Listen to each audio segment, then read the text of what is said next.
भारताचे माजी पंतप्रधान एच.डी. देवेगौडा यांनी शनिवारी श्री क्षेत्र त्र्यंबकेश्वरला भेट देत त्र्यंबकराजाचे दर्शन घेऊन पूजा अभिषेक केला।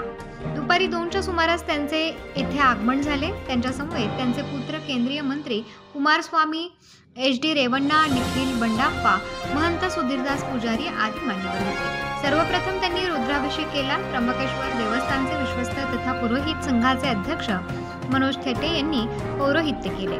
व्हीलचेअरवर बसूनच त्यांना मंदिरात आणण्यात आले।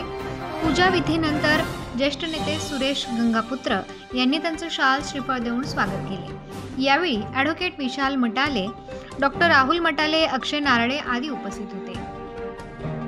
देवस्थान ट्रस्टच्या कार्यालयात विश्वस्त कैलास घुले व मनोज थेटे यांनी शाल श्रीफळ भगवान त्र्यंबकराजाची प्रतिमा देऊन सर्वांचा सत्कार केला। या निमित्त सकाळपासून त्र्यंबकेश्वर मंदिर परिसरात पोलीस बंदोबस्त लावण्यात आला होता।